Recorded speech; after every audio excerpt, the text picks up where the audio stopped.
So hello friends, welcome to mvidyarthi.com। My dear friends, हम पढ़ रहे थे राजस्थान जियोग्राफी, राजस्थान का भूगोल, जिस पे हमारी एक क्लास ऑलरेडी कंप्लीट हो चुकी है। आज हमारी यहाँ पे रहने वाली है क्लास नंबर 2। क्लास नंबर 1 के अंदर हमने देखा था हमारा चैप्टर नंबर 1 जो था राजस्थान की उत्पत्ति एंड राजस्थान का परिचय, यानी कि ओरिजिन ऑफ राजस्थान। और चैप्टर नंबर 2 आज हम यहाँ पे क्लास नंबर 2 में स्टार्ट करने वाले हैं।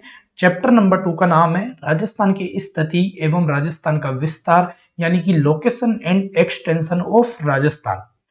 तो जो आपका चैप्टर नंबर 2 है, ये यहाँ पे टोटल 2 क्लासों में मैं कंप्लीट कर दूंगा, यानी कि लेक्चर नंबर 3 तक आपका चैप्टर नंबर 2 भी कंप्लीट हो जाएगा। मैं वीडियो के स्टार्टिंग में आपको क्लियर कर देता हूँ, चैप्टर नंबर 2 ये इजी है और आप पे ये चैप्टर आना चाहिए क्योंकि ये इंपॉर्टेंट है। यहाँ से क्वेश्चन बनता है आपके एग्जाम में, और अगर क्वेश्चन ना भी बने तो जब तक आप पे चैप्टर नंबर 2 नहीं आएगा तब तक आपको आने वाली जो नेक्स्ट क्लासें होगी वो आपको समझ नहीं आने वाली। तो आपको क्या करना है, चैप्टर नंबर 2 को आराम से बैठ के सुनना है, अच्छे से समझना है, रटना नहीं है। जितना अच्छे से सुनोगे, जितना अच्छे से दिमाग लगा लगा के सुनोगे, उतना ही अच्छे से आपको याद होगा। तो अभी हम स्टार्ट करते हैं बिना टाइम खराब किए। ओके, तो राजस्थान की जीके, राजस्थान जियोग्राफी हम पढ़ने वाले हैं सभी एग्जाम के लिए, specially RS, CET, RO, LDC, SI और राजस्थान एग्जाम।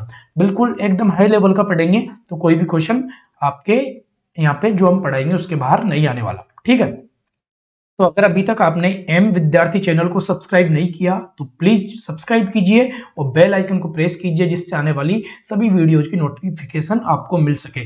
चैप्टर नंबर 2 हम पढ़ेंगे राजस्थान की स्थिति एवं विस्तार, और आपका लेक्चर नंबर 2 रहेगा। मैंने इसको ए नाम इसलिए दिया क्योंकि जो चैप्टर नंबर 2 है वो 2 क्लासों में यहाँ पे कंप्लीट होने वाला है। तो आज जो भी हम यहाँ पे पढ़ाएंगे ये पूरा नोट्स फ्री ऑफ कॉस्ट आपको मिल जाएगा, टेलीग्राम और वेबसाइट दोनों जगह। लिंक दोनों की डिस्क्रिप्शन बॉक्स में दे रखी है, जाकर आप टेलीग्राम चैनल विजिट करना और जाकर आप डाउनलोड कर सकते हो, ज्वाइन कर सकते हो। ठीक है, तो शुरुआत करते हैं। सबसे पहले मैं आपको क्लास नंबर 1 का रिवीजन करवा देता हूं एक बार, 2 मिनट लगेगी। इससे क्या होगा, इससे आपको यहाँ पे चीजें रिकॉल हो पाएगी, पुरानी चीजें आपको याद हो पाएगी। तो देखो, हम पढ़ रहे थे राजस्थान की उत्पत्ति एंड राजस्थान का परिचय। चैप्टर नंबर 1 में हमने ये देखा था, मैंने बताया था राजस्थान की उत्पत्ति कहां से हुई है। राजस्थान क्या है, एक पृथ्वी का ही तो हिस्सा है, एक पृथ्वी का हिस्सा है। तो राजस्थान की जो उत्पत्ति हुई थी वो हुई थी यहाँ पे महाद्वीपीय भाग से। मैंने बताया था जो महाद्वीप होते हैं वो 29% पार्ट बनाते हैं, और जो महासागर होते हैं ये 71% पार्ट बनाते हैं। तो आपके जो महाद्वीप होते हैं इसको यहाँ पे पेंजिया भी बोला जाता है, और पेंजिया यहाँ पे जो महाद्वीप है इनका जब विखंडन हुआ तो ये 2 भागों में विखंडन हुआ। पहला भाग था आपका अंगारा लैंड और सेकंड भाग था आपका गोंडवाना लैंड। अंगारा लैंड उत्तरी भाग था, गोंडवाना लैंड आपका यहाँ पे दक्षिणी भाग था। अब देखो, अंगारा लैंड और गोंडवाना लैंड इन दोनों को जो बीच में जोड़ रहा था वो था भूसन्नति, यानी कि 33 सागर। फिर मैंने आपको बताया था जो राजस्थान की उत्पत्ति हुई है वो स्पेशली यहाँ पे गोंडवाना लैंड से हुई है, और इसको याद करने का तरीका बताया था मैंने, GT यहाँ पे गोंडवाना लैंड और आपका 33 सागर, ये मैंने आपको याद करने का तरीका बताया था। फिर मैंने आपको 3 एग्जाम्पल भी दिए थे, 3 क्वेश्चन भी करवाए थे, याद करो, वो आप पुरानी वीडियो में जाके देख लेना अगर आपको नहीं पता तो। फिर मैंने बताया था पेंजिया क्या होता था, मैंने बताया था अल्फ्रेड वेगनर के अनुसार महाद्वीपों के समूह को पेंजिया कहा था, और अल्फ्रेड वेगनर के अनुसार यहाँ पे महासागर के समूह को क्या बोला था, पेंथालासा बोला था। फिर वर्तमान पेंजिया के टोटल 2 भाग थे, अंगारा लैंड और गोंडवाना लैंड। यहाँ पे उत्तरी भाग अंगारा लैंड था, दक्षिणी भाग आपका गोंडवाना लैंड था। गोंडवाना लैंड से हमको मतलब रखना है क्योंकि राजस्थान की जो उत्पत्ति हुई थी वो कहां से हुई थी, वो गोंडवाना लैंड से हुई थी। ठीक है, 33 सागर अंगारा लैंड और गोंडवाना लैंड के बीच में आ रहा था, दोनों को जोड़ रहा था। राजस्थान का निर्माण GT से हुआ था, यानी कि GT मॉल जयपुर में है, मैंने याद करने का तरीका बताया था। या फिर अल्फाबेटिकल में ABCD में पहले क्या था, G आता है, बाद में क्या आता है, T आता है। तो G का मतलब गोंडवाना लैंड, T का मतलब 33 सागर। गोंडवाना लैंड के यहाँ पे 2 पार्ट थे, पहला पार्ट अरावली पर्वत, दूसरा पार्ट हाडोती का पठार। इसी प्रकार से 33 सागर के भी 2 पार्ट थे, मरुस्थल एंड पूर्वी मैदान। इसको मैंने बताया था, याद करना। प्राचीनतम भाग क्या था, अरावली पर्वत था।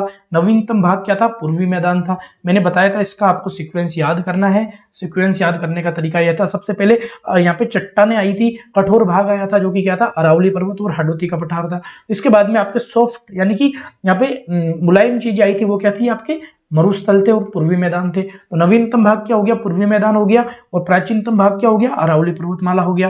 फिर मैंने आपको एक नोट भी डलवाया था, और मैंने बताया था कि जब हम इंडियन ज्योग्राफी पढ़ते हैं तो इंडियन ज्योग्राफी पढ़ते टाइम पे जो यहाँ पे आपके चट्टानी भाग है, कठोर भाग है, यहाँ पे हमारी इंडियन ज्योग्राफी में यहाँ पे अरावली पर्वत और हाडोती पठार, इनको चट्टानी भाग माना गया है, कठोर भाग माना गया है। और चट्टानी भाग, कठोर भाग को नाम दिया था प्रायद्वीपीय पठार, भारत के प्रायद्वीपीय पठार। इसी तरीके से जो आपके सॉफ्ट भाग है, जो मुलायम भाग है, मरुस्थल और पूर्वी मैदान, इसको नाम दिया था भैया उत्तरी विशाल मैदान।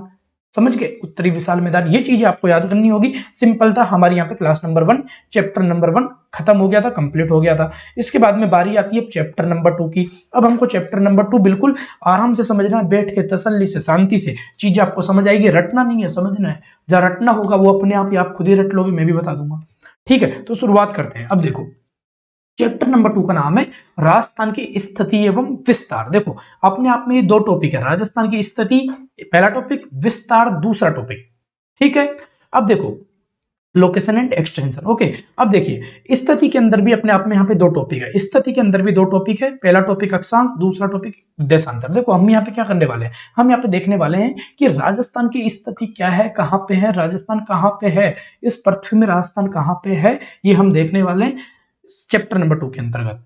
तो स्थिति हम यहाँ पे दो तरीके से देखेंगे राजस्थान की स्थिति। पहला देखेंगे हम अक्षांशीय, अक्षांश से। सेकंड हम यहाँ पे देखेंगे देशांतर से। अक्षांशीय रेखा और देशांतरीय रेखा क्या होती है ये मैं आपको समझाऊंगा, नहीं आता दिक्कत वाली बात नहीं है। तो स्थिति हम दो तरीके से देखेंगे, अक्षांशीय और देशांतरीय। इसी तरीके से यहाँ पे विस्तार के भी यहाँ पे 3 टॉपिक है। पहला टॉपिक है यहाँ पे क्षेत्रफल यानी कि एरिया, दूसरा टॉपिक है यहाँ पे आकृति यानी कि शेप, और थर्ड टॉपिक है यहाँ पे सीमा यानी कि बाउंड्री, यानी कि राजस्थान का क्षेत्रफल कितना है, राजस्थान की आकृति क्या है, और राजस्थान की सीमा कौन कौन से राज्य से लग रही है, कौन कौन से यहाँ पे देश से लग रही है, अंतरराष्ट्रीय और अंतरराज्य सीमा दोनों हम यहाँ पे देखने वाले हैं। तो आज की क्लास में हम क्या क्या पढ़ने वाले हैं मैं क्लियर कर देता हूँ। आज की क्लास में हम यहाँ पे स्थिति, अक्षांश और देशांतर के अनुसार देखेंगे, साथ में यहाँ पे क्षेत्रफल और आकृति भी आज ही की इसी वीडियो में हम करने वाले हैं। तो हम यहाँ पे टोटल 4 टॉपिक देखेंगे, अक्षांतरीय और देशांतरीय के अनुसार यहाँ पे स्थिति, क्षेत्रफल और आकृति। फिर सीमा यहाँ पे मैं नेक्स्ट क्लास के अंतर्गत कंप्लीट करूंगा, क्योंकि सीमा यहाँ पे थोड़ा यहाँ पे लेंथी हो जाता है इस वजह से, और यहाँ पे चीजें रटने की ज्यादा है सीमा के अंदर, बाउंड्री लाइन के अंतर्गत, इसलिए हम नेक्स्ट लेक्चर में सीमा देखेंगे। तो अभी चारों टॉपिक देखने वाले, इंपोर्टेंट क्वेश्चन आएगा एग्जाम में, इसलिए अब स्टार्ट करते हैं बिल्कुल शुरू से। तो हम देखते हैं राजस्थान की स्थिति। मैं ये समझ के चल रहा हूं, आप पे कुछ नहीं आता, तो हम देखते हैं राजस्थान की स्थिति क्या है। मैं आपसे पूछ रहा हूं राजस्थान की स्थिति क्या है, हमको पढ़ना है। ठीक है, मैं आपको बताता हूं राजस्थान की स्थिति हम दो तरीके से देखेंगे। पहला तरीका मैंने बताया था अक्षांश के अनुसार, दूसरा तरीका देशांतर के अनुसार। बहुत लोगों को नहीं पता अक्षांशीय रेखा क्या होती है, देशांतरीय रेखा क्या होती है, तो मैं आपको क्लियर कर देता हूं। ये गोला गोला जो मैंने गोला बना रखा है क्या है, ये अपने आप में पृथ्वी आपकी अर्थ है। ठीक है, अब देखो जब हम यहाँ पे बीच में, बिल्कुल पृथ्वी के बीच में लाइन खींचते हैं, बिल्कुल देखो बीच में लाइन खींचते हैं, इस लाइन को बोला जाता है भूमध्य रेखा, इक्वेटर लाइन, इक्वेटर लाइन। और इस इक्वेटर लाइन के समानांतर यानी कि 0 डिग्री पर, इसी इक्वेटर लाइन के समानांतर में अगर एक और लाइन खींच देता हूं तो उसको बोला जाता है अक्षांशीय रेखा। लेकिन अगर ये मैंने क्या बताया कि भूमध्य रेखा थी जो 0 डिग्री पे खींची जा रही है, जो कि आपकी पृथ्वी को 2 बराबर भागों में बांट रही है। देखो ये 2 बराबर भागों में बांट रही है, देख पा रहे हो 2 बराबर भागों में बांट रही है, आप देखो ये 2 बराबर भागों में बांट रही है। और अगर वही मैंने भूमध्य रेखा मैंने ऐसे खींची थी, बिल्कुल इक्वेटर लाइन 0 डिग्री पर, अगर मैं इस 0 डिग्री के लंबवत यानी कि 90 डिग्री पर लाइन खींच दूं तो उसको बोला जाता है भैया देशांतरीय रेखा। उसको क्या बोला जाता है, उसको बोला जाता है देशांतरीय रेखा। तो देशांतरीय रेखा भी पृथ्वी को 2 भागों में डिवाइड कर रही है, और अक्षांशीय रेखा भी पृथ्वी को 2 भागों में डिवाइड कर रही है। अक्षांशीय रेखा कौन कौन से भाग में डिवाइड कर रही है, ये डिवाइड कर रही है उत्तरी भाग और दक्षिणी भाग। याद करो यार, मैंने आपको एक चीज सिखाई थी लास्ट लेक्चर में, मैंने बोला था बार बार काम आएगी। आपका जिधर की तरफ राइट हैंड होगा, मैं क्या बनाऊं, ये सर्कल बनाया था, मैंने बताया था जिधर की तरफ आपका राइट हैंड होगा, आपका, मेरा नहीं आपका जिधर की तरफ राइट हैंड होगा वो आपका पूर्वी भाग, आपका लेफ्ट हैंड वाला पश्चिम भाग, आपका सिर वाला ये हो गया आपका उत्तरी भाग, आपके पैर वाला ये हो गया आपका दक्षिणी भाग। मैंने आपको ये चीज सिखाई थी। तो अक्षांशीय रेखा यहाँ पे पृथ्वी को 2 भागों में बांटती है, यहाँ पे उत्तरी भाग और दक्षिणी भाग। तो हमारा जो राजस्थान की स्थिति है अक्षांशीय रेखा के अनुसार वो है उत्तर में। कहां पे है, उत्तर में। मैं थोड़ा जूम कर देता हूं, ये है यहाँ पे उत्तर में, तो उत्तर में है यानी कि यहाँ पे नॉर्थ हेमिस्फीयर में है, इसलिए हम इसको बोल देंगे उत्तरी गोलार्ध। ये देखो मैंने डायग्राम भी बना रखा है, आपको समझ आ गया होगा। अक्षांशीय रेखा के अनुसार राजस्थान की स्थिति कहाँ पे है, उत्तरी गोलार्ध। मैंने नीचे सब कुछ लैंग्वेज में लिख रखा है, बहुत अच्छे से थ्योरी लिख रखी है, आपको समझ आ जाएगी। इसी तरीके से मैं देशांतर की बात करूं, जब मैं देशांतर रेखा खींचता हूं तो हमारे राजस्थान की जो स्थिति निकल के आती है, 2 भागों में डिवाइड करेगा, देशांतर रेखा खींचेंगे तो पूर्व और पश्चिम, तो राजस्थान की जो स्थिति निकल के आएगी वो कहाँ आ रही है, पूर्व में आ रही है। तो इसको हम क्या बोल देंगे, पूर्वी गोलार्ध बोल देंगे, यहाँ पे ईस्ट हेमिस्फीयर बोल देंगे। ठीक है, ये आपको समझ आ गया, बिल्कुल समझ आ गया होगा। तो एक तरीके से अब यहाँ पे आप समरी देखोगे तो क्या समरी निकल के आ रही है कि राजस्थान की स्थिति अक्षांशीय व देशांतरीय रेखा के अनुसार उत्तरी व पूर्वी गोलार्ध में स्थित है। राजस्थान की स्थिति क्या है? उत्तरी व पूर्वी गोलार्ध है, ये आप समझ गए होंगे। ठीक है, ये किसके अनुसार है? ये हमारे पृथ्वी के अनुसार है। ओके, पृथ्वी के अनुसार। अब आप देखो अक्षांशीय व देशांतरीय रेखा के अनुसार, अक्षांशीय व देशांतर के अनुसार राजस्थान की स्थिति उत्तर पूर्व है। ये मैंने बताया था, ये आपका उत्तर रहा है, ये आपका पूर्व रहा। ये किसके अनुसार है? अक्षांशीय व देशांतरीय के अनुसार। इसी तरीके से अब यहाँ पे देखो भारत के अनुसार, ये क्वेश्चन पूछा जा सकता है, यहाँ पे कंफ्यूजन होता है, फिर गलती होती है। बात हो रही है भारत के अनुसार राजस्थान की जो स्थिति है वो है उत्तर पश्चिम। बात हो रही है भैया भारत की। देखो उत्तर तो यहाँ पे सेम है, लेकिन यहाँ पश्चिम आ जाएगा। आप देख लो, आप इंडिया का मैप खोल के देखना, अभी देख लो आप, चाहे बीच में वीडियो पॉज करके इंडिया का आप मैप खोलो, राजस्थान की स्थिति आएगी वो यहाँ पे उत्तर पश्चिम में आती है। कहाँ आती है? उत्तर पश्चिम में आती है। ठीक है, तो उत्तर पूर्व और उत्तर पश्चिम अक्षांश और देशांतर के अनुसार और भारत के अनुसार। ठीक है, ओके। अब यहाँ पे देखो मैंने थ्योरी लिख रखी है, अगर आपको समझ नहीं आया तो। राजस्थान की स्थिति सबसे पहले हम अक्षांशीय रेखा के अनुसार देखते हैं। अक्षांश के अनुसार जो कि भूमध्य रेखा इक्वेटर लाइन के समानांतर 0 डिग्री पर हमने लाइन खींची थी। देखो ये एक तरीके से मैं आपको अभी बता देता हूँ, जो हम यहाँ पे आकार देखेंगे ना, राजस्थान की शेप देखेंगे, वो होती है विषम कोणीय चतुर्भुज। क्या होती है? विषम कोण चतुर्भुज होती है। ठीक है, तो यहाँ पे मैंने ये डायग्राम बना रखा है एक तरीके से। ये क्या है? राजस्थान का शेप है, जो कि पतंग के समान होती है। ये सोचो है, एक टॉपिक खत्म होता है। राजस्थान की आकृति कैसी है? वो पतंग के समान है, यहाँ पे चतुर्भुज के समान है। तो आप देखो विषम कोण यहाँ पे मैंने बना रखा है। अब देखो यहाँ पे क्वेश्चन फंसता है, क्वेश्चन बनता है, समझ लेना क्वेश्चन बन रहा है। देखो यहाँ पे मैंने लिखा अक्षांश, कंफ्यूजन होता है, बिल्कुल अच्छे से समझना। मैंने लिखा अक्षांश, अक्षांश का मतलब क्या था? मैं यहाँ पे लाइन खींचू। अक्षांश का मतलब यही था कि मैं यहाँ पे लाइन खींचू, लाइन खींचू, लाइन खींचू, तो पृथ्वी को 2 भाग में डिवाइड कर रहा था, बराबर भागों में, जो कि एक आपका क्या था? उत्तरी भाग था, एक आपका दक्षिणी भाग था। बिल्कुल बिल्कुल सही बात है। लेकिन मैंने बताया था, जब हम यहाँ पे ये लाइन खींचते हैं तो जो आपकी लोकेशन आती है राजस्थान की निकल के, वो कहाँ आती है? वो उत्तर में आती है। वो कहाँ आती है? वो उत्तर में आती है। तो अब समझो, समझ लेना भाई, यहाँ पे समझ नहीं आता लोगों को, आराम से समझना, समझ आएगा। उत्तर में लोकेशन निकल के आती है, लेकिन समझो उत्तर में आई, उत्तर में कब आई? ये आपकी पृथ्वी थी, पृथ्वी थी, और ये हमने बीच में भूमध्य रेखा खींची थी, तो यहाँ पे आपका राजस्थान निकल के आ रहा था यहाँ पे। तो दक्षिण में तो था नहीं, उत्तर में था, लेकिन उत्तर में भी देखो यहाँ पे ये 0 डिग्री है, यहाँ पे 0 डिग्री है, 0 डिग्री। और 0 डिग्री से जब हम ऊपर जाएंगे ना, तभी तो उत्तर आएगा ना, तभी तो आपका राजस्थान आएगा। तो यहाँ पे भाई साहब ये आपका ये 0 डिग्री था, इससे ऊपर जाएंगे तब आपका राजस्थान आएगा। तो यहाँ पे यही बता रखा है। देखो यहाँ पे, यहाँ से ये आपका, मैं मान लेता हूँ कि 0 डिग्री आपका यहाँ पे है, तो मैं ऊपर जा रहा हूँ तो आपका राजस्थान आ रहा है, तो हम ऊपर जाएंगे तब 1 degree, 2 degree, 3 degree, 4 degree, 5 degree, ऐसे ऐसे करके यहाँ पे 23 डिग्री आ जाता है। तो देखो मैंने यहाँ पे लिख रखा है 23 डिग्री 3 मिनट। मैंने यहाँ पे क्या लिख रखा है? आप देखो 23 डिग्री, मैंने 23 डिग्री 3 मिनट लिख रखा है, पढ़ने का तरीका है। तो 23 डिग्री 3 मिनट से आपके राजस्थान की यहाँ पे स्टार्टिंग होती है, जो कि हम ऊपर जाते जाते हैं और 30 डिग्री 12 मिनट पे जाकर आपके राजस्थान की स्थिति खत्म हो जाती है, राजस्थान की बाउंड्री खत्म हो जाती है। तो अगर पूछे राजस्थान की स्थिति अक्षांश के अनुसार कहां से स्टार्टिंग होती है? वो होती है 23 डिग्री 3 मिनट से। कहां पे जाके खत्म होती है? 30 डिग्री 12 मिनट पर। ये आपको समझना पड़ेगा। ठीक है, तो ये उत्तर, यहाँ पे देखो दोनों जगह उत्तरी अक्षांश आएगा, दोनों जगह, क्योंकि राजस्थान कहाँ पे? उत्तर में ही तो है भाई। अक्षांश के अनुसार राजस्थान उत्तर में स्थित है, तो दोनों जगह उत्तर उत्तर आएगा, अक्षांश अक्षांश, क्योंकि अक्षांश के अनुसार है। ये यहाँ पे आ गया। अब आगे देखो, जब यहाँ से स्टार्टिंग हो रही है, कहाँ से स्टार्टिंग हो रही है? यहाँ से स्टार्टिंग हो रही है। ये दक्षिण समझ के यहाँ कंफ्यूज मत होना, मैं क्लियर कर देता हूँ, इसको रफ कर देता हूँ, नहीं आप कंफ्यूज हो सकते हो, मेरे को पता है।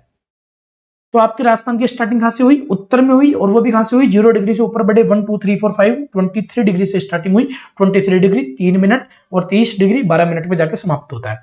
अब देखो, जैसे हमारा घर होता है, घर में सबसे निचला हिस्सा क्या होता है? टैंक होता है ना, पानी का टैंक। इसी तरीके से यहाँ पे राजस्थान का जो सबसे निचला हिस्सा है वो क्या है? कुंड है। क्या है? कुंड। कुंड। और उस कुंड का पूरा नाम क्या है? बोरकुंड। क्या नाम है? पूरा नाम बोरकुंड। और ये बोरकुंड कहाँ पे स्थित है? यह है आपका बांसवाड़ा में स्थित। तो पूछा जाता है कि भाई सबसे सबसे नीचे कौन सा यहाँ पे, कौन सा गांव है? वो है बोरकुंड गांव। और कौन सा यहाँ पे, कौन सा स्टेट है यहाँ पे? वो है बांसवाड़ा। इसी तरीके से सबसे ऊपर अगर 30 डिग्री 12 मिनट पे देखोगे तो यहाँ पे जो गांव है उसका नाम है कोणा गांव, और वो कौन सा स्टेट है? वो है श्रीगंगानगर। तो आपको याद रखना पड़ेगा, 23 डिग्री 3 मिनट पे बोरकुंड बांसवाड़ा में स्थित है, और 30 डिग्री 12 मिनट पे कोणा गांव है, वो कि श्रीगंगानगर में स्थित है। समझो, याद हो जाएगा, एक बार नहीं, 2 बार नहीं, हम कई बार पढ़ेंगे, आपको याद कराने की जिम्मेदारी मेरी है। ठीक है, ये आपने देखा। अब आपने इतना तो देख लिया, आपको समझ आ गया होगा। अब आप एक चीज देखो यार, है ना, ये मैंने यहाँ पे लिखा 30 डिग्री 12 मिनट। मैंने यहाँ पे क्या लिखा, मैंने लिखा यहाँ पे 30 डिग्री 12 मिनट। फिर मैंने यहाँ पे लिखा भैया 23 डिग्री और यहाँ पे 3 मिनट, मैंने ये लिखा। ठीक है, अब मैं आपको बोलूं भाई इसको मुझे घटा के बताओ, माइनस करके बताओ, तो भाई साहब 30 में से 23 जाएगा तो कितना बचेगा, बच्चा बच्चा बता सकता है, हर बच्चा जानता है। 30 में से 23 जाएगा तो आपका 7 बचेगा, तो 7 डिग्री, और 12 में से 3 जाएगा तो क्या बचेगा, 9 बचेगा, तो 7 डिग्री 9 मिनट इन दोनों के बीच का गैप निकल के आ रहा है। तो ये क्वेश्चन बनता है, बताओ राजस्थान कितनी अक्षांशों के मध्य स्थित है, कितनी अक्षांशों के मध्य स्थित है। हम इन दोनों का माइनस करेंगे, नहीं इन दोनों का गैप निकालेंगे, वो गैप क्या आ रहा है, 7 डिग्री 9 मिनट आ रहा है। तो देखो क्वेश्चन है राजस्थान का विस्तार, अर्थात राजस्थान का विस्तार 7 डिग्री 9 मिनट अक्षांशों में स्थित है। ये क्वेश्चन ऑलरेडी पूछा जा चुका और कई बार आगे भी पूछा जाएगा, याद रखना। ठीक है, ओके। अब देखो यहाँ पे अक्षांश क्या होती है, देशांतर क्या होता है, मैंने यहाँ पे लिख रखा है लैंग्वेज में, डेफिनेशन में इसको समझ लो, जिससे जिनका डाउट है, जिनको समझ नहीं आ रहा उनको समझ आ सके। अक्षांश का मतलब है भूमध्य रेखा, यानी कि इक्वेटर लाइन जो कि पृथ्वी को बराबर 2 भागों में बांटती है। अक्षांश का मतलब है भूमध्य रेखा के समानांतर, समानांतर 0 डिग्री, यानी कि पूर्व से पश्चिम, पूर्व किधर था, पूर्व पश्चिम, पूर्व से पश्चिम मैंने लाइन खींची थी, याद करो, आडी लाइन खींची थी इक्वेटर लाइन के समानांतर, उसको हमने क्या बोला, काल्पनिक रेखा बोलते हैं। एक तरीके से काल्पनिक रेखा होती है जो कि पृथ्वी को बराबर 2 भागों में बांटती है। चीजों को इजी बनाने के लिए काल्पनिक रेखा खींची जाती है, इसको क्या बोलते हैं, हम इसको अक्षांशीय रेखा बोलते हैं। देशांतर जो कि भूमध्य रेखा इक्वेटर लाइन के, भूमध्य रेखा के इक्वेटर लाइन के लंबवत 90 डिग्री पे जो लाइन खींची जाती है उसको हम बोलते हैं भैया देशांतर, उसको हम क्या बोलते हैं, उसको हम देशांतर बोलते हैं। ओके ओके, ठीक है, ये हो जाता है यहाँ पे खत्म। अब क्वेश्चन आता है फिर से, ये क्वेश्चन इंपोर्टेंट अपने आप में, ये क्वेश्चन एग्जाम में पूछा जा चुका। समझो, करक रेखा आपने हर किसी ने पढ़ी होगी, लेकिन बहुत लोगों को समझ नहीं आती करक रेखा क्या होती है। करक रेखा है ना, अब हमको भी नहीं समझना करक रेखा क्या होती है, जो क्वेश्चन बनता है वो समझेंगे। क्वेश्चन ये बनता है कि राजस्थान में करक रेखा कौन कौन से जिले से होकर गुजरती है और इसकी लंबाई टोटल कितने कितने किलोमीटर है। एक क्वेश्चन ऊपर छूट गया, मैं बता देता हूँ, समझो। ये क्वेश्चन ऊपर छूटा हुआ है, जिसके बाद करक रेखा देखेंगे। आपके राजस्थान की आकृति क्या थी, विषम कोणीय चतुर्भुज थी। ठीक है, यहाँ पे देखो मैंने बताया था, यहाँ पे हमने अक्षांशीय रेखा खींची थी। अक्षांशीय रेखा ने यहाँ पे 2 भागों में बांटा था। एक ऊपरी भाग जो क्या था आपका, उत्तरी भाग कहलाएगा राजस्थान का, निचला भाग दक्षिणी भाग कहलाएगा राजस्थान का।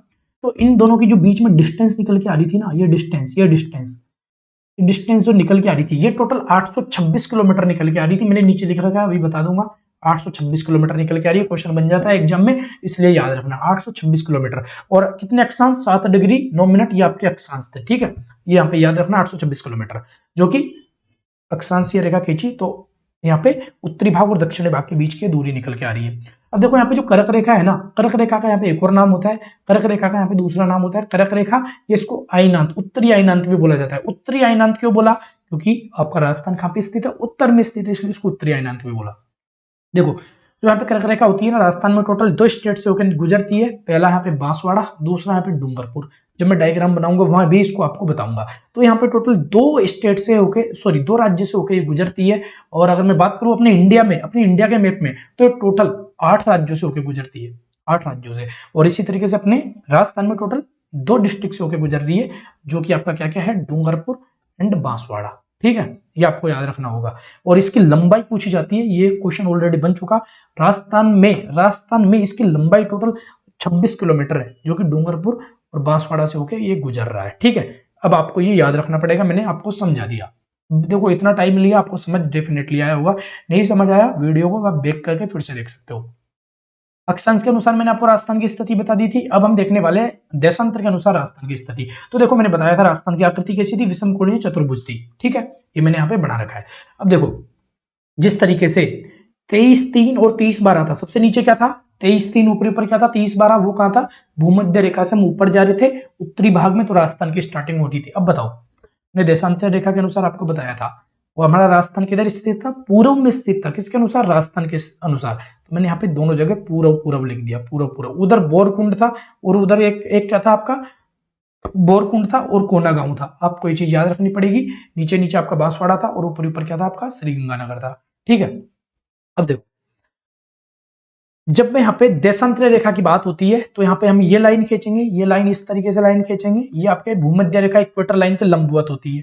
जब हम इस तरीके से लाइन खींचेंगे तो 2 भागों में बांट देगा, 2 भागों में बांट देगा। पूर्वी भाग पूर्व पूर्व है ना, दो भागों में बांट देगा, लेकिन हमने इसको पूर्व पूर्व नाम क्यों दिया, क्योंकि आपके राजस्थान की स्थिति किसमें आती है, पूर्व में निकल के आती है। लेकिन एक तरीके से हम देखें तो ये दो भागों में बांटेगा, वो कौन कौन से में बांटेगा, पूर्व पश्चिम में बांटेगा, पूर्व पश्चिम दो भागों में बांटेगा। तो जिस तरीके से ऊपर जो डिस्टेंस निकल के आ रहा था ना, जिस तरीके से जो ऊपर डिस्टेंस निकल के आ रहा था, कितना निकल के आ रहा था भूल गए, 826 किलोमीटर। ये देखो मैं आपको दिखा देता हूं एक बार, ये आप देख लो, ये देखो 826 किलोमीटर डिस्टेंस निकल के आ रहा था। किस किस के बीच था, ये उत्तर और दक्षिणी गोलार्ध के, उत्तर और दक्षिण के बीच में ये स्थित था, ये दूरी थी। इसी तरीके से अगर हम यहाँ पे बात करें तो यहाँ पे जो दूरी निकल के आ रही है वो निकल के आ रही है किस किस के बीच में निकल के आ रही है, ये आपके पूर्व और पश्चिम के बीच में निकल के आ रही है। और ये दूरी कितनी है आपकी, ये 869 किलोमीटर है, 869 किलोमीटर है।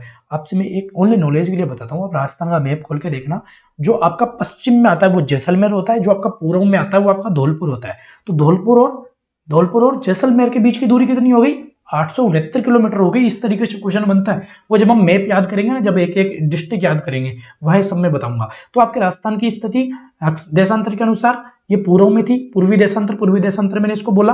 अब देखो जब आप इस तरीके से लाइन खींचेंगे इस तरीके से, तो आपका राजस्थान तो यहाँ पे स्थित है, तो यहाँ ये 0 डिग्री 0 डिग्री। जब हम इससे आगे बढ़ेंगे तो यहाँ पे आएगा 69 डिग्री 30 मिनट, और यहाँ आएगा 78 डिग्री 17 मिनट। तो 69 डिग्री 30 मिनट से आपके राजस्थान की स्टार्टिंग होती है, और 78 डिग्री 17 मिनट पे जाके आपका राजस्थान का यहाँ पे बाउंड्री समाप्त हो जाती है, विस्तार समाप्त हो जाता है। ठीक है, तो देखो भाई साहब 69 30 और 78 17, 78 17, ओके 78 17 और 69 30, इसको हम किस तरीके से बोलेंगे, 78 डिग्री 17 मिनट और 69 डिग्री 30 मिनट, इस तरीके से बोलेंगे। अब मैं आपको इसको माइनस करने को बोलूं तो क्या आप माइनस कर दोगे, क्या बताओ, बहुत बच्चे होंगे जो कर देंगे।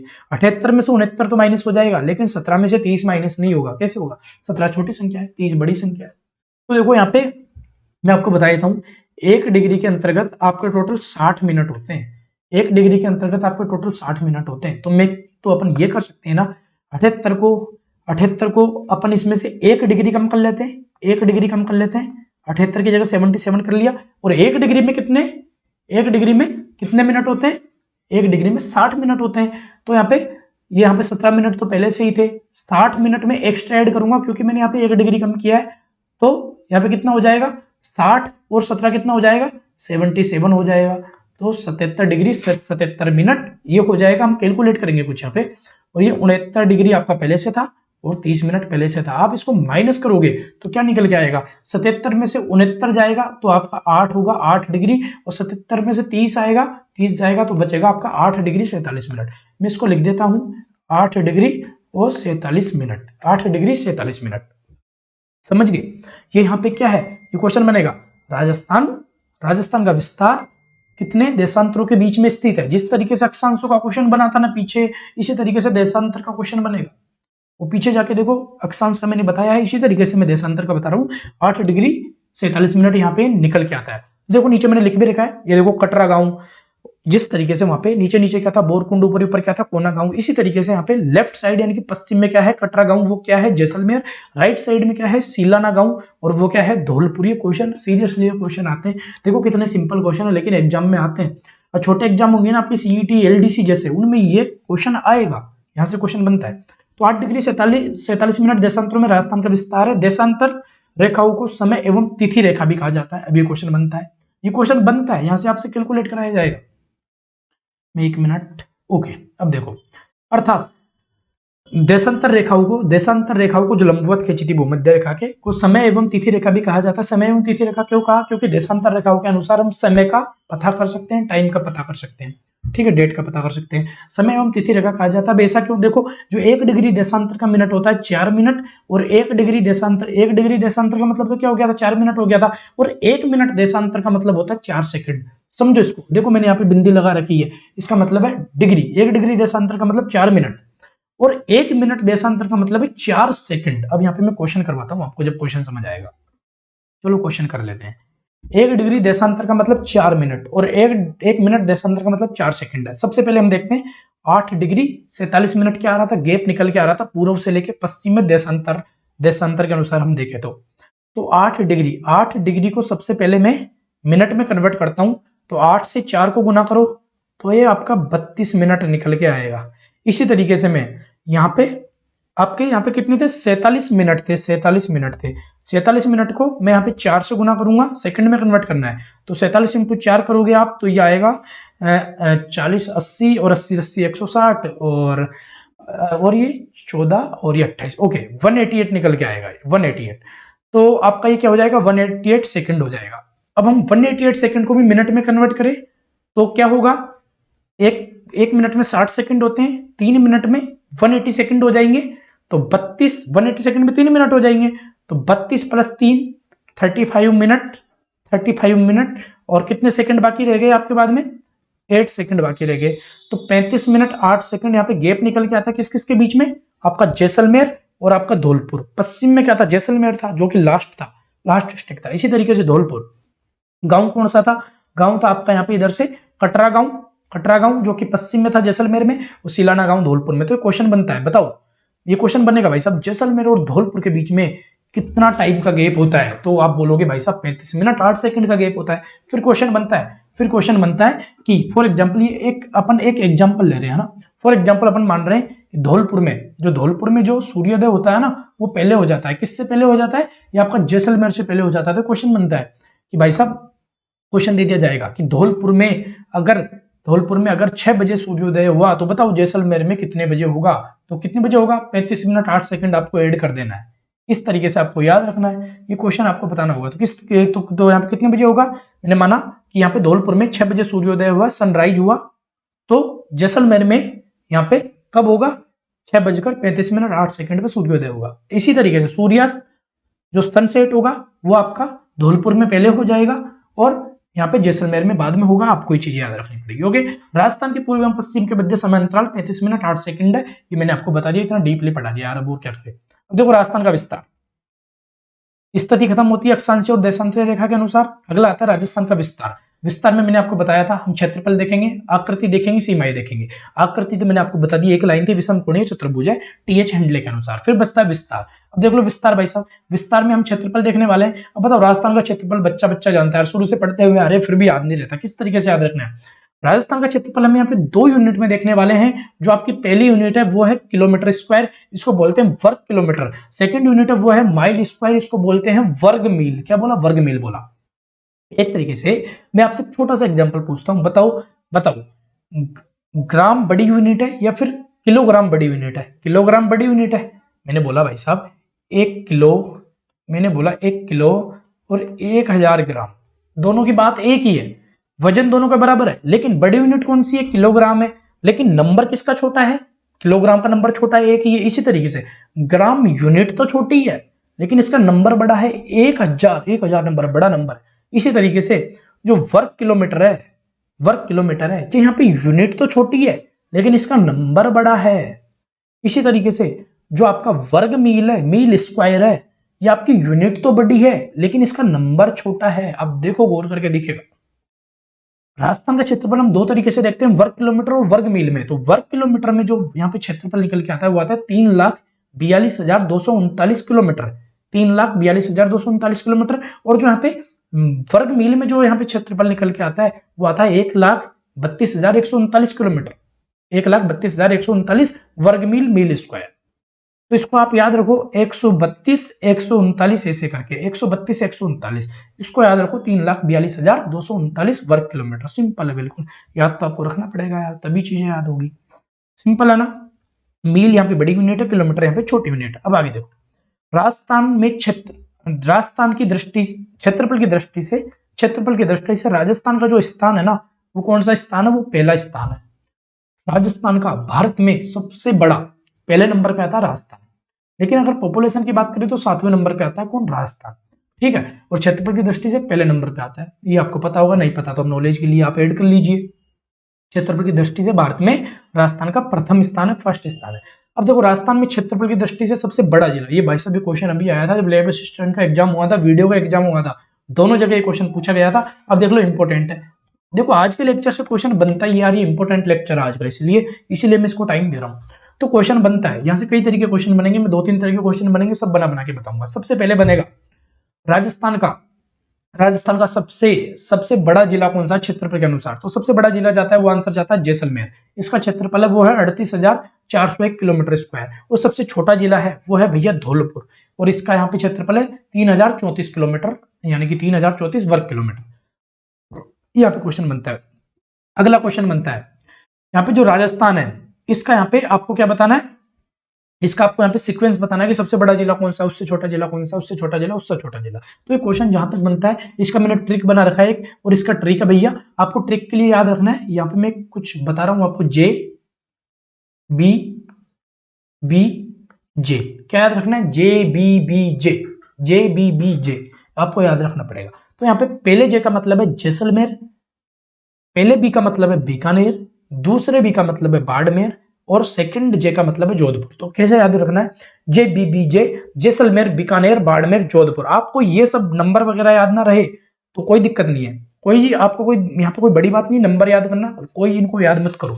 आप ये याद रखो सबसे बड़ा जिला कौन सा, जैसलमेर, बीकानेर, बाड़मेर, जोधपुर। ये घटता हुआ क्रम है, घटता हुआ सबसे, ये अवरोही क्रम बोलेंगे इसको हम। सबसे बड़ा कौन सा, जैसलमेर, फिर बीकानेर, फिर उससे छोटा बाड़मेर, फिर उससे छोटा जोधपुर। इसी तरीके से सबसे छोटा जिला, सबसे छोटा जिला, सबसे छोटा जिला है धौलपुर, फिर उससे, फिर देखो सबसे छोटा जिला है भाई धौलपुर, फिर जैसे जैसे हम नीचे जाएंगे ना वैसे वैसे यहाँ पे क्षेत्रफल बढ़ेगा, जैसे जैसे मैं नीचे जाऊंगा वैसे वैसे क्षेत्रफल बढ़ेगा। सबसे छोटा तो धौलपुर हो गया ना, सबसे छोटा हो गया, इससे छोटा कोई होने से रहा, फिर तो इससे बड़ा ही होगा, तो जस्ट इससे बड़ा होगा वो दौसा होगा, इससे बड़ा डूंगरपुर, इससे बड़ा प्रतापगढ़। इसको याद करने का भी तरीका है, triple D P, triple D, triple D, 3 बार डी फिर पी।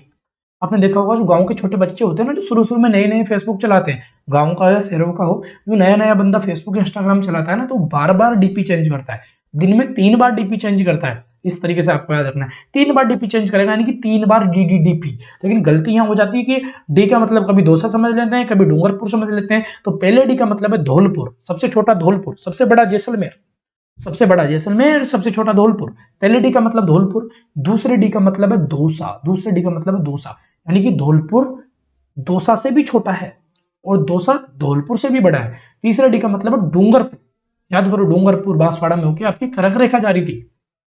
तो पहले डी का मतलब धौलपुर, दूसरे डी का मतलब दौसा, तीसरे डी का मतलब डूंगरपुर, और यहाँ पे पी का मतलब है प्रतापगढ़। बहुत लोग पी का मतलब पाली समझ लेते हैं, पी का मतलब पाली नहीं समझना, पी का मतलब पाली नहीं समझना। सबसे न्यूएस्ट जिला, सबसे न्यूएस्ट डिस्ट्रिक्ट कौन सा है आपका, वो है प्रतापगढ़। तो याद रखोगे न्यूएस्ट डिस्ट्रिक्ट, नया जिला प्रतापगढ़, ठीक है, याद हो गया। अब एक चीज आप देखो, सबसे बड़ा आपका जैसलमेर, सबसे छोटा धौलपुर। अब मैं ओनली नॉलेज के लिए बता रहा हूँ, क्वेश्चन बन सकता है।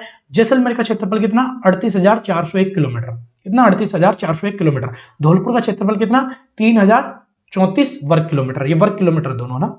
तो देखो यहाँ 38,000 है, यहाँ 3,000 है, कितना अंतर है दोनों में, आप देखो कितना अंतर है।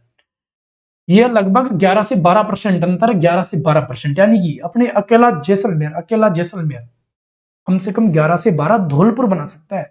अकेला जैसलमेर 11 से 12 धौलपुर बनाए जा सकते हैं अकेले जैसलमेर में।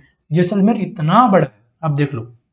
अब हम नीचे बढ़ते हैं ना, ये आप ट्रिपल डीपी जे बीबी जे याद रखना, जैसलमेर, बीकानेर, बाड़मेर, जोधपुर, ये आपको रटना पड़ेगा क्योंकि सीक्वेंस में गलती हो जाती है। अब आप देखो भारत के कुल क्षेत्रफल में राजस्थान का योगदान, राजस्थान मैंने बताया था क्षेत्रफल के अनुसार सबसे नंबर 1 पे आता है, पहला राज्य है, और इसका क्षेत्रफल कितना है, ये अपने भारत के कंपैरिजन में हम देखें तो यह है 10.41%, अकेला राजस्थान घेर लेता है।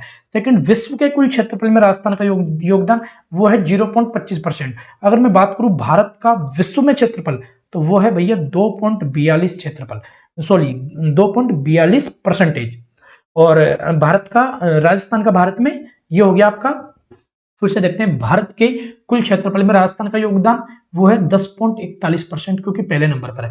विश्व के कुल क्षेत्रफल में राजस्थान का योगदान वो है 0.25%, और पूरे भारत का कितना है, 2.42% विश्व में। थर्ड नंबर पे जैसलमेर का राजस्थान के कुल क्षेत्रफल में योगदान, जैसलमेर का राजस्थान के कुल क्षेत्रफल में योगदान मैंने बताया था 11 से 12% है, यानी कि आप देख लो 11.22%, 11 दूनी 22, 11.22%। ये तो देखो रटना ही पड़ेगा ना, समझाना मैंने समझाया ऊपर, आपको एक एक चीज कैलकुलेट करके बताइए। फिर फोर्थ नंबर, 10% से अधिक क्षेत्रफल वाला ओनली एक डिस्ट्रिक्ट है, एक जिला है, वो है जैसलमेर। इसी तरीके से 1% से कम क्षेत्रफल वाला एकमात्र जिला है, वो है धौलपुर, जो कि 0.89% बना रहा था, जो कि सबसे छोटा जिला है, आप ये देख लो। तो याद रखोगे 10.41% ये आपका भारत में राजस्थान का हिस्सा है, 0.25% राजस्थान का पूरे विश्व में हिस्सा है, 2.42% भारत का पूरे विश्व में हिस्सा है, 0.89% सबसे छोटा जिला है राजस्थान का, सबसे छोटा जिला, जो कि 1% से कम भाग घेरता है, 0.89%। और बाकी मैंने आपको सब बता ही दिया, कुछ बचता नहीं। आगे बढ़ते हैं, आगे आगे आगे ओके, आगे देखो, राजस्थान का सबसे बड़ा जिला मैंने बताया था जैसलमेर है, जो कि आपका यहाँ पे कितना 10 पॉइंट या 11.22% जो आपका क्षेत्रफल घेरता था राजस्थान का।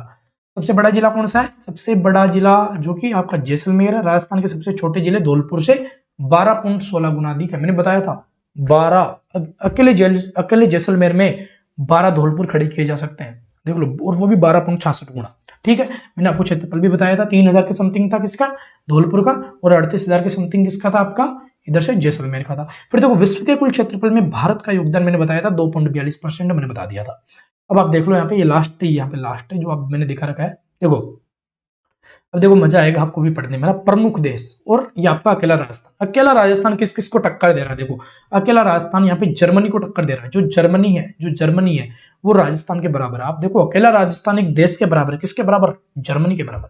ब्रिटेन है, ब्रिटेन यहाँ पे, ब्रिटेन से पहले आप देखो, सबसे पहले जर्मनी को देखो, दूसरे नंबर पे आप इसको एक काम करो, जापान को देखो। जापान और जर्मनी राजस्थान के बराबर है, लेकिन अगर प्राइवेट सोचो, दोनों ऑप्शन आ जाए, जर्मनी और जापान दोनों आ जाए, और राजस्थान के बराबर आपसे देश पूछा जाए, कंट्री पूछी जाए, तो आपको जर्मनी को प्रायोरिटी देना, जर्मनी को। सेकंड नंबर पे प्रायोरिटी देना, वो देना जापान को। तो जर्मनी और जापान राजस्थान के बराबर है। थर्ड नंबर पे जो ब्रिटेन है ना, वो राजस्थान का 2 गुना है। क्या? राजस्थान का 2 गुना है। कौन? ब्रिटेन।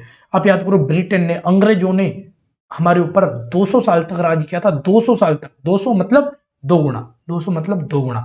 तो ब्रिटेन है ना, जो राजस्थान है वो ब्रिटेन का 2 गुना है। यानी कि समझ रहे हो आप, अकेले ब्रिटेन में 2 राजस्थान बनाए जा सकते हैं, या फिर आप बोल दो हमारे राजस्थान में टोटल 2 ब्रिटेन खड़े किए जा सकते हैं। फिर जो आपका श्रीलंका है ना, जो श्रीलंका है, अपने अकेले राजस्थान में 5 श्रीलंका खड़े किए जा सकते हैं। यानी कि राजस्थान श्रीलंका का 5 गुना है। इसी तरीके से अपने अकेले राजस्थान में टोटल 17 इजराइल खड़े किए जा सकते हैं, 17 इजराइल कंट्री। यानी कि अपना राजस्थान वो इजराइल का 17 गुना है। और जो नेपाल है ना, नेपाल, ये 2.5 गुना है। कितना? 2.5 गुना है, 2 हाफ। और यानी कि अपने अकेले राजस्थान में 2.5 गुना, अकेले अपने राजस्थान में 2.5 नेपाल कंट्री खड़ी की जा सकती है। ये ओनली नॉलेज के लिए था। तो इतना सब हमने पढ़ा। उम्मीद करता हूँ आपको मजा आया होगा पढ़ने में। राजस्थान की सीमा हम नेक्स्ट क्लास में देखने वाले हैं, क्योंकि इसमें 3-4 पेज अकेली सीमा के ऊपर रहेंगे, इसलिए हमको टाइम लगेगा इसमें। तो इतना सब पढ़ाया यार, उम्मीद करता हूँ आपको पसंद आया होगा। अगर कंटेंट पसंद आया हो तो प्लीज वीडियो को लाइक कीजिए, चैनल को सब्सक्राइब कीजिए, और अपने फ्रेंड को शेयर कीजिए। शेयर करने में, लाइक करने में, सब्सक्राइब करने में आपके पैसे नहीं लगेंगे। ठीक है, हम इतनी मेहनत कर रहे हैं, आपको भी यहाँ पे हमारा सपोर्ट करना चाहिए। ठीक है, इतना सब पढ़ा, आप इसको रिवाइज करो, वीडियो को फिर से देखना, 2x स्पीड पे देखना। और जो नोट्स है ना, मैं टेलीग्राम पे अपलोड कर दूंगा, टेलीग्राम पे पूरा नोट्स अपलोड कर दिया जाएगा। थोड़ी दिक्कत आ रही है, मैं आपको दिखा देता हूँ दिक्कत क्या आ रही है। जब मैं यहाँ पे ये जितना पढ़ाया, मैं इसको जब मैं देखो एक्सपोर्ट, इसको जब मैं कन्वर्ट करता हूँ ना फाइल में, ये कन्वर्ट नहीं हो पा रहा है, यहाँ दिक्कत आ रही है। या तो इमेज में कन्वर्ट हो रहा है, या हाई क्वालिटी इमेज में कन्वर्ट हो रहा है, पीडीएफ में कन्वर्ट ही नहीं हो रहा। इस वजह से आपने देखा होगा थोड़ा नोट्स वो अच्छे से अपलोड नहीं हो पा रहा, लेकिन कोशिश करेंगे बहुत जल्द। सॉफ्टवेयर में एरर आ रहा है, ये एरर ठीक हो जाए, और ये एरर ठीक होने के बाद में आपको पूरा नोट्स बहुत अच्छे से मिल जाएगा। तो इतना पढ़ाया, और आपने इस क्लास को यहाँ तक देखा, इसके लिए आपका तहे दिल से धन्यवाद। Thanks for watching, thanks for watching. मिलेंगे नेक्स्ट वीडियो में। अगर एम विद्यार्थी को सब्सक्राइब नहीं किया तो चैनल भी नया है, मैं भी नया हूं, और आप भी नए हो, इसलिए इसको सब्सक्राइब कीजिए। नई क्लास बहुत ही जल्द मिलेगी। साथ में आरओईओ पर, राजस्थान नगर पालिका पर भी, अधिनियम पर, नगर पालिका एक्ट पर क्लासें कंटिन्यू आ रही है। और जियोग्राफी और साइंस आपको मैं अकेला पढ़ाने वाला हूँ। कितना भी बड़ा एग्जाम हो इस इंडिया का, वो मैं आपको पढ़ाऊंगा जियोग्राफी और साइंस बहुत ही अच्छे से। ठीक है, तो ये नोट्स आप टेलीग्राम पे जाके डाउनलोड कर सकते हो, विजिट कर सकते हो। लिंक डिस्क्रिप्शन बॉक्स में मैंने दे रखी है, और आप सर्च करके भी जा सकते हो, एम विद्यार्थी ऑफिशियल। तो मिलते हैं नेक्स्ट वीडियो में। तब तक के लिए पढ़ाई करते रहो, बहुत अच्छे से पढ़ाई करो, रिविजन करो। मिलेंगे नेक्स्ट वीडियो में, तब तक के लिए all the very best. Thank you so much.